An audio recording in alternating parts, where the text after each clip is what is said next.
Greetings and salutations, listener. It is I, Eric J. Chuckie, joined as always by the boy. Hey. This is the Two Nerds Podcast, and today we're really excited to talk to you about the Royal Rumble. Small bit of housekeeping right up front. The heater might come on during this podcast because it's winter and my bones hurt and I'm not making that worse. Sorry. As I've understood, it actually doesn't cause that much distortion in the sound anymore. Yay. Now that we've got a better mic. I will say that it was a better show than I thought it was going to be. But your bar was exceptionally low. Sure. I had a bar that was about the same as it usually is for a WWE pay-per-view, and boy howdy did this thing not clear it.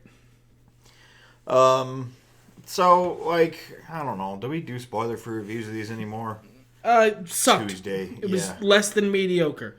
It wasn't terrible. There were good matches. There were a lot of bad matches. There. Congratulations, spoiler-free review. We no longer have a subscription to the WWE Network, as I kind of figured was going to be the case. It's not like they fucking offended us or anything. It's just, you're not putting out product that merits money anymore. Not even $9.99. Well, I mean, that's really the crux of it is AEW exists. And with... I can watch better wrestling that the people who make it are clearly more invested in making good. So, I'm not going to watch you. Yeah, you have competition now. That's and you're losing. But we do want to talk about Royal Rumble because this is also our 300th episode of the podcast. Super high energy episode for 300. I mean, it's just a number, but like at the same time, we've done 300 of these damn things. We've done almost enough for you to listen to one every day for a year. That's really impressive. Yeah, and we've only missed 1 or 2 weeks. Yeah, something like that. And our first podcast in this series was on a wrestling pay-per-view, so 300 being on a wrestling pay-per-view is fine. But it just wasn't very good, so it is what it is.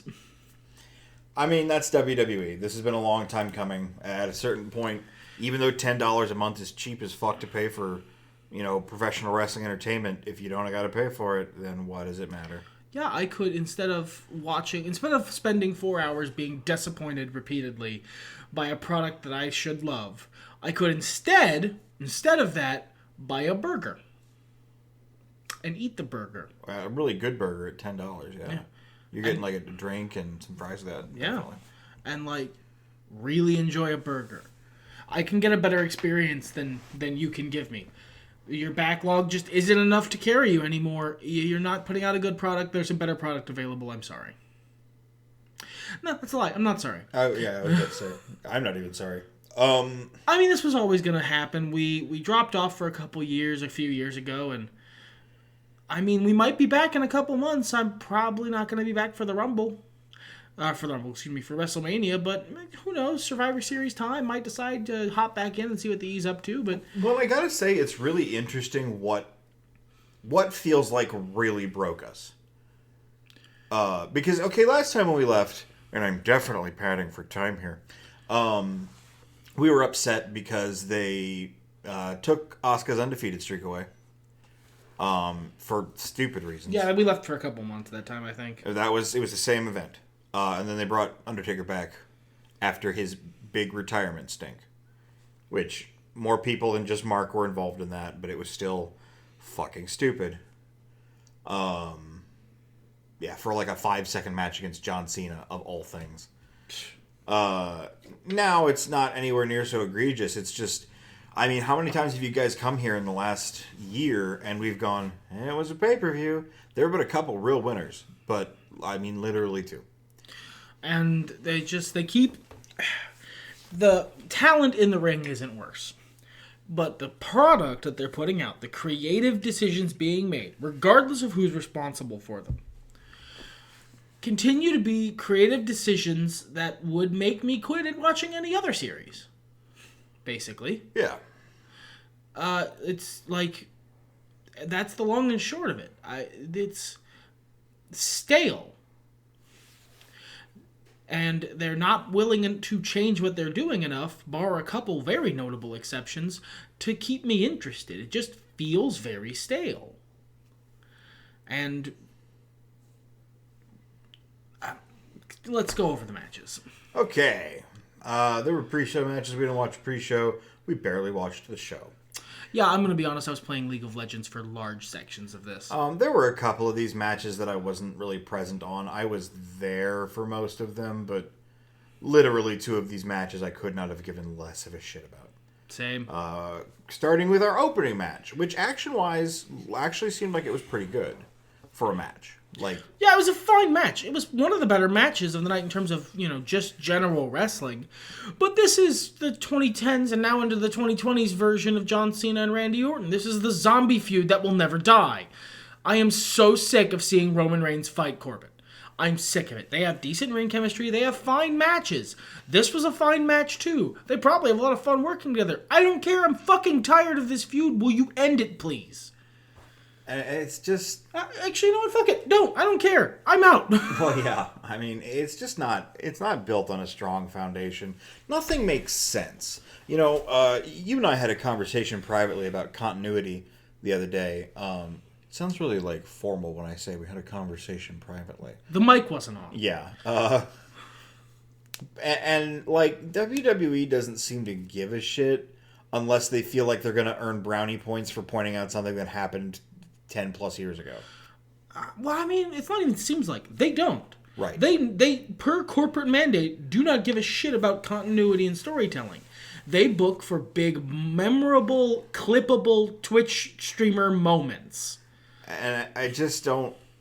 the reason the Attitude Era felt good, the thing they keep trying to call back to, or even the Ruthless Aggression Era. And they're calling back to the Attitude Era now in just the worst possible ways. Yeah, I agree. The fucking Lana storyline. They've just missed the whole goddamn point. Yeah. I mean, it's making money, so whatever, but...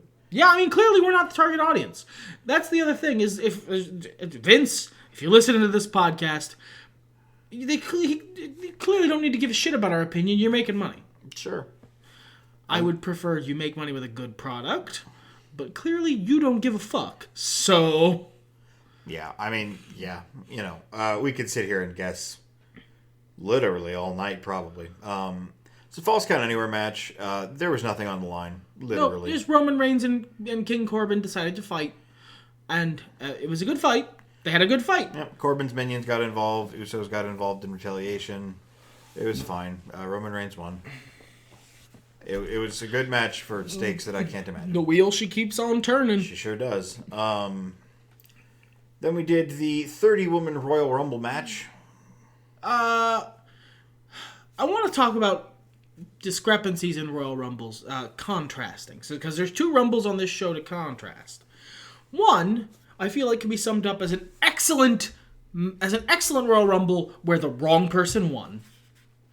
And the other can be summed up as a terrible Royal Rumble where the right person won. What do you think is preferable? If you have to choose between a shit Rumble, but they've chose the right person to win, or a really great Rumble, but goddamn did they pick the wrong winner, what's better? AEW. I mean, that's a fun Pause for meme. laughter. Yeah, it's a fun meme, but... No, I'm going to answer your question. Gosh.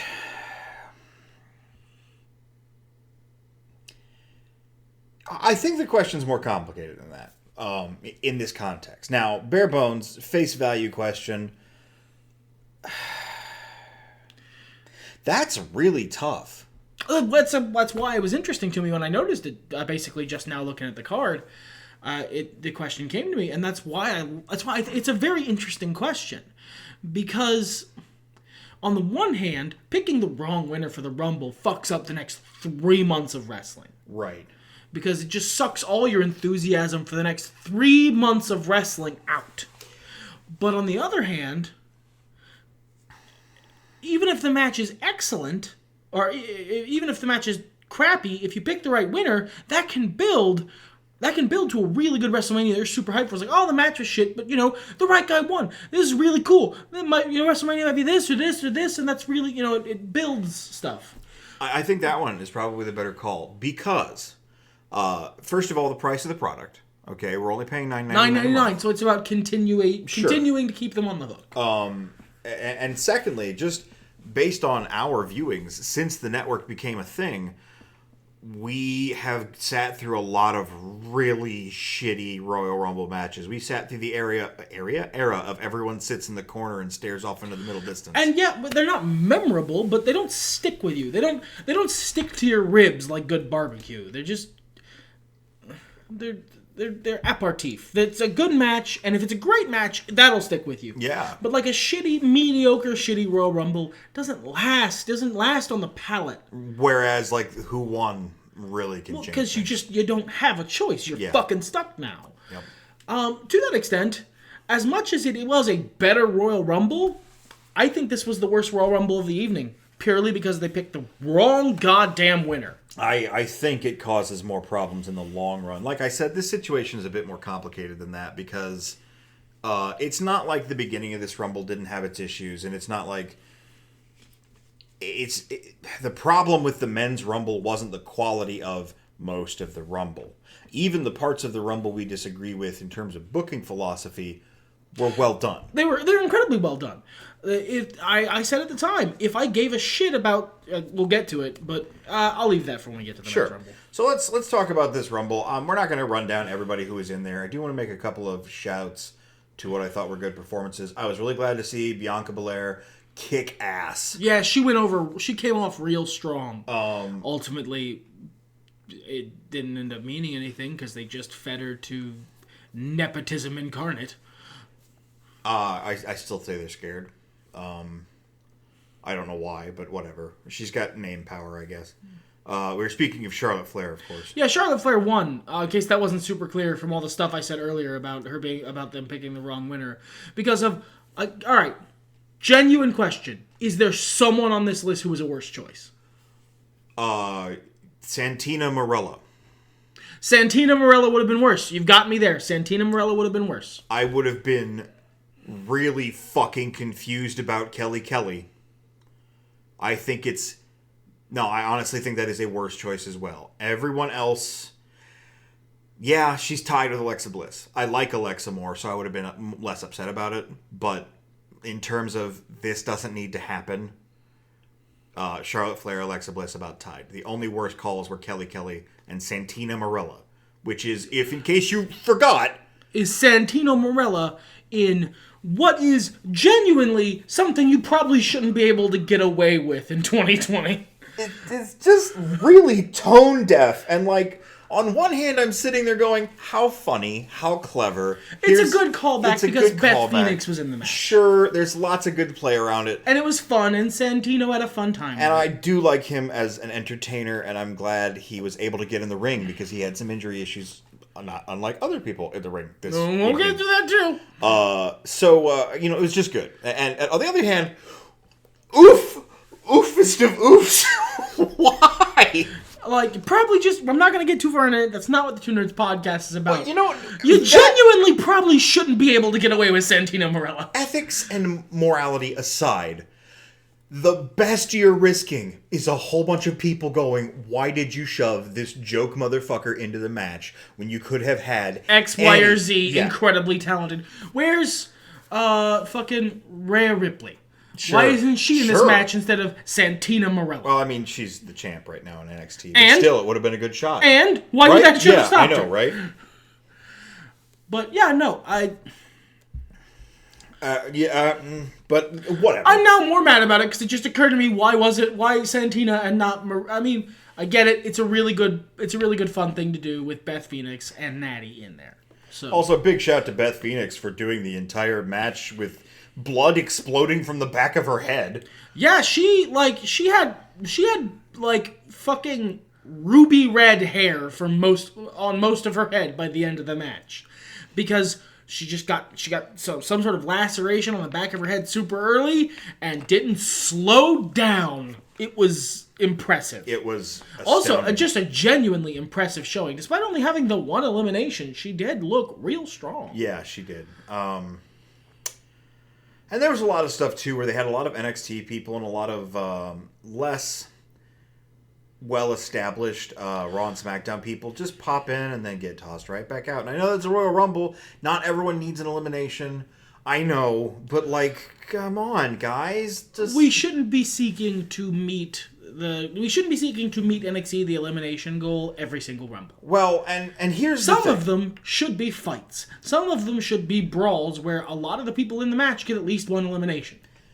Here's the big deal here, okay? Out of all of the women on this list, and I'm going through real briefly here, there are 2, arguably 3, that do not need the Royal Rumble to get a title shot. Santina. And that's Charlotte and Alexa. You could argue Yeah, Alexa Bliss absolutely doesn't need the Royal Rumble win to get a title shot. Charlotte Flair clearly doesn't need the Royal Rumble win to get a title shot. She just needs to call her daddy, and then she'll have one by the next week. Yeah, I'm pretty upset at Charlotte Flair right now. She and her boyfriend Andrade filed for independent patents not patents, but copyrights on some of their nicknames that WWE hasn't copyrighted a couple of months ago, which is basically wrestler code for "we're leaving." Good. Fuck off. But obviously they're not, because here you've got your title shot. Please don't leave. Here, Andrade, please keep the Cruiserweight Championship. Please don't leave. You know, it's them taking advantage of WWE being scared. And from a business standpoint, fucking good for them. That's smart business. Get your paper. Yeah. I just don't care for you as a performer. That's all. This is all this is. I don't dislike you as a person. Get your paper. If you can get more of Vince's money, by all means, get yours, boo boo. And there was something that's been pointed out to me by other sources, and you as well last night. You know, wrestling has felt so samey. WWE has felt so samey over the last, I want to say, 6 years. Something like that. That I'm so. And that's ultimately why I'm upset at Charlotte Flair. Because joke answers like Santina and maybe Mighty Molly aside, most of the people who came into this match are just genuinely a more interesting choice for Royal Rumble winner than, God damn it, Charlotte Flair again. You don't need. I've always been of the idea that the person who wins the Royal Rumble should sometimes be a surprise. Sure. Sometimes it can be the third time Stone Cold has won. Sometimes that's the thing you need to do. Sometimes that's the best way of going forward. And to a lot of people, Charlotte Flair was the surprise because hot money was on Shayna Baszler. Because they just took the NXT title off of her. Now they're moving her up to the main roster. Gosh, I wonder who's going to win the Royal Rumble. So, unfortunately, her last name isn't Flair, so. But, like, Charlotte also has routinely hit and miss performances. She's not her dad. No, that's the thing. If you were as good as Ric Flair, I would have no problem. If you gave as much of a shit and put forth as much effort in the ring. Well, that's why Ric was good. Ric was always good because he was the hardest working motherfucker in that ring. Yes. And Charlotte's just not. She clearly doesn't need to be, so again, I can't fault her for it, but she's just not, and she never has been. So yeah, that could have gone to a lot of other people, and this was the big crucifixion. This was the big thing that was like. This was really what nailed the it. mood killer. Yeah. Like this is where they lost this decision, because the match itself was actually really fun. Yeah, really good. Really fun, really cool. A lot of cool spots, a lot of cool eliminations. A little shaky in the opening. Lana was bad. Lana was Lana. She was in for 2 minutes. It's not a big deal. No, it was. It could have been way worse. But that she eliminated someone is oh no, she didn't. Okay, she did, but like it was after she'd been eliminated. Yeah. So to fucking. And it was just Liv Morgan, and it's just for their weird lesbian storyline and. Fine. Whatever. Call me when it's not 1996 in your booking room anymore. But this was a really fun match, but this choice of winner is where they lost their network subscription from our household, and the rest of the show was their opportunity to get it back. And they did not do that. And that was match 2. Match 3 was a non-event between Bayley and Lacey Evans. Yeah, I didn't give a shit about this. It was 9 minutes, so I clearly wasn't supposed to. Bayley's cool. Her new gimmick's cool. Lacey Evans found the remains of John Cena's gimmick on the floor somewhere and decided to keep it. Okay. It's better than the last one you had. Moving on. Yeah, Bayley won. She's still the champ, so the right call was made there. Lacey Evans is still a little too green, although she was doing better. Again, great potential, just not good yet. Yeah. Not good yet. Give it 2 years. Next we had Daniel Bryan versus The Fiend Bray Wyatt in a sort of strap match for the Universal title. I mean, it was a strap match. They didn't do the corner. That's not a required part of the strap match. I like it. Yes, you do. But as they said at the beginning of the match, the WWE hasn't had a strap match for almost 10 years, and there's a reason for that. They were trying to imply that it's brutal. No, the reason is that strap matches are bad. They're bad wrestling matches. They're hard to book. They make the entire match becomes about who can do the most whippies. And that's boring to watch after, like, unless you go full-on psycho over the top and, like, do it for fucking 5 solid minutes. After the first 2 or 3 whippies spots, it's just boring. It warps the nature of the match in a way that is not fun to watch. I will say I think these guys delivered a good match, despite the... Yeah, it was. That's the thing is I'm shitting on the strap match as a concept. This match was really good. They did about as good as you can fucking do with this awful idea. The booking up to it wasn't the best, but I do like the energy. Yeah, I like the energy. I like that it was a wrestling match, although the Fiend went over very strong. Yeah. Bray was the Fiend. He was unstoppable. Daniel still got a lot of offense in. Yeah. And he had control of that match at points. It feels like they're using Daniel Bryan as like a ramp down to ramp the Fiend down into just regular main eventer, which is the right call. Yeah, there were no red lights during the match. As much as I love them, fine. Apparently not even Bray liked them, so fine. Well, it was an audible that was called during Hell in a Cell. Nobody knew that was going to happen until it happened. I liked them. The announcers did stay quiet during his entrance, though, which I appreciated that. And just better learn your job, really. Yeah. I liked it. Honestly, this was a good match. This was a really good match. And of all the matches, we talk about 1996 and, old school mentality in the worst way. I think this was old school mentality in a good way. I think the psychology here was really good. It had a nice slow build. It had that ominous energy. It felt like either guy could have won that match. Yeah, if Bray had lost here, I would not have hated it. It would have been fine. I would have been a little disappointed because I think it's a bit early, but... I think he should lose at WrestleMania. Not that I'll be there for that, but I think that's probably the best call. Because you don't want to have him stick around too long, lest he becomes someone else later on in the evening. Becky Lynch? Sure. But... I didn't mean that as a really snarky joke, but on reflection. But... Yeah, this was a really good match. I think the only actual good use of a strap match is when one of the people is genuinely a cowardly heel who's trying to run away from the other person. But they did the best they could with the wrong stipulation for this. Yeah. And it was a good-ass match. Yeah, I had fun watching it. Let's roll along to... I think this was my match of the card. Yeah, same. It was really fucking great. That was Becky Lynch versus Asuka for the Women's Championship. Match of the night. I don't think it's close. Yeah.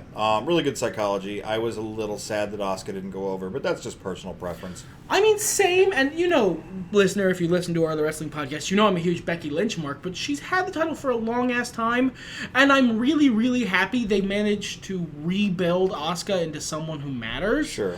And having her win here would be a great way to really cement her as a main eventer going forward. I think maybe she probably should have won, but I'm not mad that Becky Lynch won. I mean, it was set up to deliver a Becky Lynch victory. Yeah, they clearly the whole build makes the most sense if you tack a Becky Lynch win onto the end of it. That's the logical conclusion of that build. So I'm not mad about it. I think personally I would have preferred an Asuka win, but at the end of the day, the match was so good that I can't really be all that upset. Sure. And, I mean, honestly, do we really want Charlotte Flair to beat Asuka at WrestleMania again? I believe I pointed that out to you last night. It was, I wish Asuka had won. Why, you want Asuka versus Charlotte Flair? Remember how that went last time? Yeah. Instead, we get Becky Lynch versus Charlotte Flair. Super! We get... Baron Corbin versus Roman Reigns. It hasn't reached that point yet. They actually haven't wrestled that many times. No. It's that they have negative ring chemistry. Yeah, I don't. Becky Lynch and Charlotte Flair should not wrestle each other. No, because Becky is wee. And she's Charlotte fast is and feisty. huge. Yeah, and Charlotte is all limbs, and she's not slow, but like... Measured, yes, She's exactly. someone who should be wrestling as a heel pretty much all the time. And and beyond that, they just don't click. They do not have good wrestling matches together. In general. I'm sure there's some exceptions, but in general, if I see Becky Lynch versus Charlotte Flair, I go, oh, a snoozer.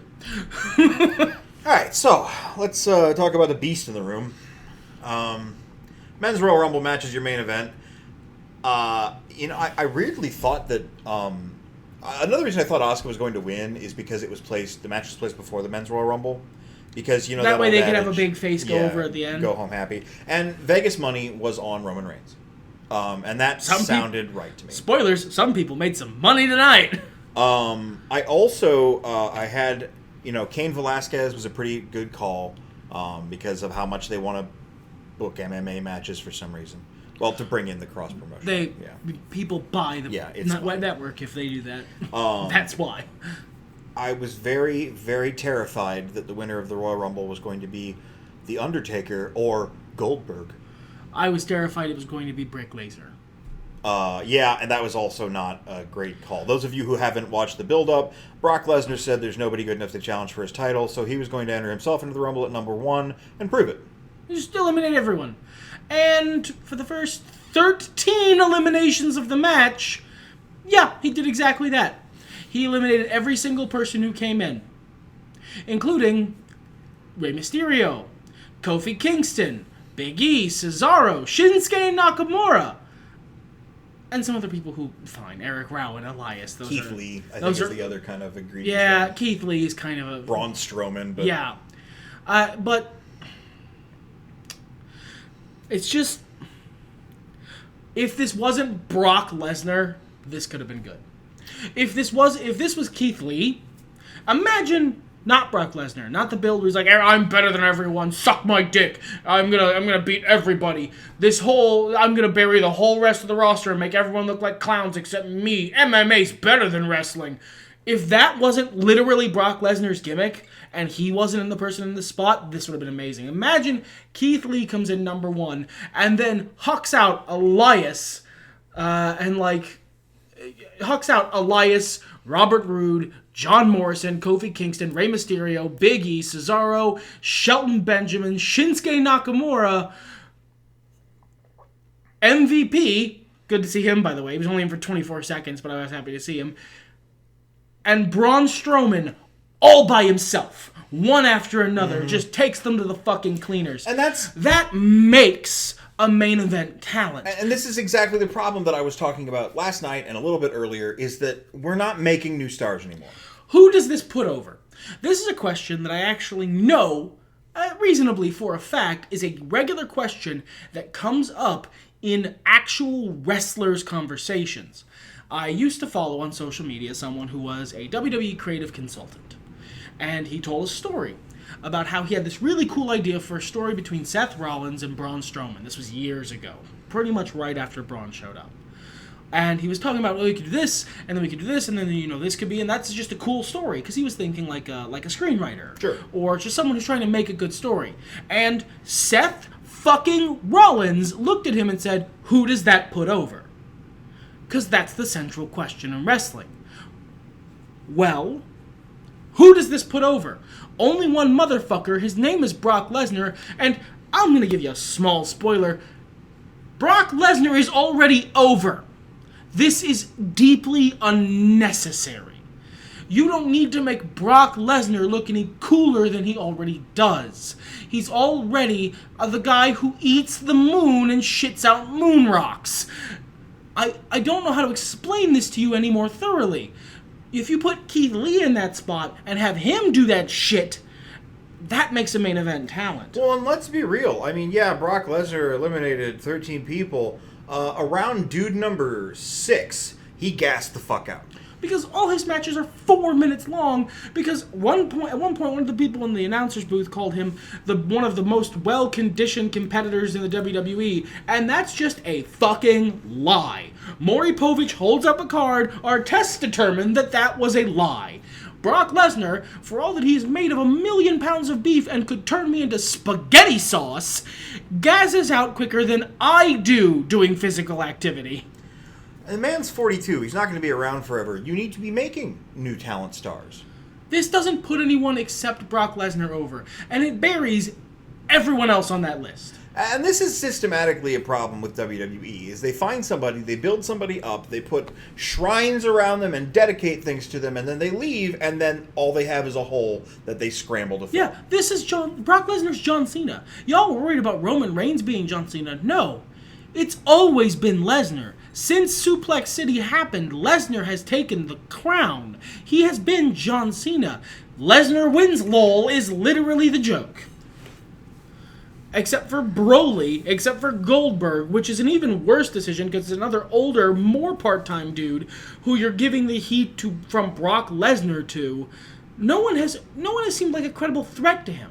He hasn't. When's the last time besides Goldberg that Brock Lesnar lost clean? The answer is never. It's never happened since he came back. That's ridiculous. He's had the same gimmick for 7 years. And he hasn't lost clean but like maybe 3 times to a part-time guy who's fucking retired now. This is not necessary. Being fair, the number of matches he's wrestled, he's probably only had that gimmick for equivalent 6 months. I mean, you're not wrong, though. You're not wrong, though. So, it was a stupid fucking decision to have Brock dominate the first half of the Royal Rumble. And you know what? If that's what you were going to do, make it a 40-man. Yeah, just give us the rest of the fucking Rumble. Yeah, just make it a 40-man and unfortunately, make everyone he eliminates Elias and Eric Rowan tier performers. As much as I love those dudes, they aren't buried by being beaten by Brock Lesnar. Kofi Kingston was already buried on the first episode of Fox's SmackDown. Honestly, which pretty much ensured that I'm basically never going to watch that show, by the way. The only guys on here that really, really suffered are Kofi and Keith Lee. Yeah, Kofi, Keith Lee, Shinsuke. Shinsuke, yeah. He's a mid-tier guy these days, but those are the guys who suffered because Keith Lee, I posit, did the best because he had some genuine fucking offense. He was the guy who put Brock down for long enough that the ring filled up with more than one person. Right. Which ultimately led to Brock being eliminated. Like, he was the one who made it no longer a 1v1. I think Keith went over about as strong as you can expect for this situation.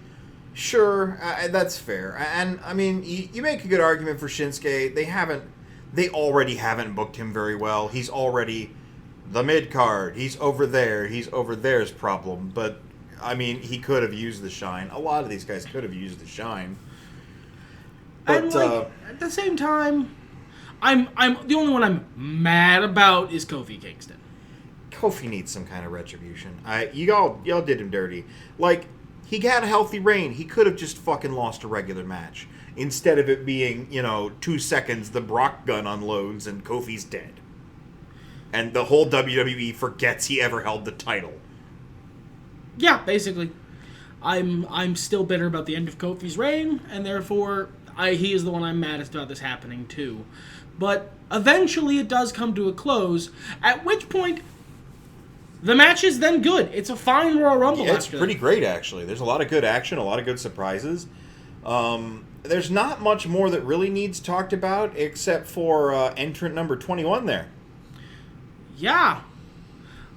I think that raised your stakes in investment pretty high. So, they eliminated Brock, and it was okay, well, Brock's eliminated now, fine, good, okay, sure, whatever. I was just content to let the rest of the Rumble happen around me. Well, and here was my set of concerns. I knew that everybody had been announced, slotted for the Royal Rumble, except for 4 people specifically. Those 4 people ended up being MVP, Keith Lee, entrant number 21, and Matt Riddle. And speaking of, compared to the women's edition, almost no NXT showage here. No, yeah, that was surprising for a lot of people. Because WWE talked a lot about how, oh yeah, it's open season for NXT too. Another fucking reason you could have just added 10 more people to this Rumble. Just 10 NXT stars. Or 5 NXT stars and 5 other main roster people. You have them. I mean, maybe it's because none of the NXT guys wanted to get buried by Brock. Sure, the Raw and SmackDown guys didn't really want to either, but here we are. Yeah, but they're Vince's problem, so they don't get a choice. Yeah. Paul protects his own. Maybe that's why. Notably, the only NXT guy who showed up while Brock was in the ring got some decent offense in. That is fair. Paul protects his kids. He's a good wrestle dad now. But I was content to let the Rumble happen around me. And then, fucking Edge's music hits, and I literally sat bolt upright in my chair, and my jaw dropped. It was the most genuine surprise I've gotten in years. And I spent, even though I know, intellectually, they wouldn't have let him in the ring if he wasn't cleared to compete in at least a Rumble level competition. I know that intellectually, but I was so terrified for Adam Copeland. It added a lot of tension to the match, I will say. A lot of fun jokes where the laughter is kind of nervous. Gently lift your edge. But he performed really well. Got 3 eliminations. Great spots between him and Randy Orton. I got to see Edge spear Roman Reigns. Pretty happy about that. Yeah. Honestly, Roman was great in the match, too. Yeah, Roman did a great job. Roman Reigns is an excellent wrestler. He just is. Yeah. Seth had a good spot. I like that he's back to being a horrible heel. He's at his best. He's a kind of a shitty dude in real life, so he's at his best when he turns that up to 11 and is Draco fucking Malfoy. He has Crab and Goyle and also Blaze Zabini for some reason, and he's Draco Malfoy. That's when he's at his best. He does that really well. He does shitty, ego too big, fucking dick wiener really well. I wonder why. But end of the match, if it wasn't Roman Reigns and it wasn't Brock Lesnar, surprise, surprise, your winner's Drew McIntyre. Which is the absolute right call. Sure. He was the one who eliminated Brock. That's not a new talent. He's actually been around longer than, like, Roman. A lot longer. He was one of the members of 3MB, lest we forget. But he's an up-and-coming talent. He's one who is, like, new to you sort of thing. He came back, and since he came back, he's been treated very legitimately, and he's been really good. Whereas before, he was bad. Well, and he's had his time. He's paid his dues being a jobber to the upper card. A good way to put yourself over. It's time for him to look good. Minutes are money, as it were. And I think he deserves to be explored. I don't think he's going to beat Brock Lesnar. But he's not going to beat Brock Lesnar. Come on. Unless somebody comes down with a cattle prod. Never rule out Scott Hall. You can do it, Scott. God, if it's literally Scott Hall. With a cattle prod. Chef kiss. Perfect. Do it. Yeah. Do it. Make it a real cattle prod and send that dumbass back to his farm in Nebraska. This isn't one of those things where I go, no, I have nothing against him in person. No, I don't like Brock Lesnar as a person. He's a shitty guy. He's a shitty guy. Anyway. He could turn me into spaghetti sauce if he wanted to, but then I'd get rich. So I'd be afraid that if I cattle prodded Brock Lesnar, he'd just make an angry cow noise and destroy me. Like, make an angry cow noise, lean down, and just bull rush you. And then hook 2 legs and just turn your face into a red smear. Yeah.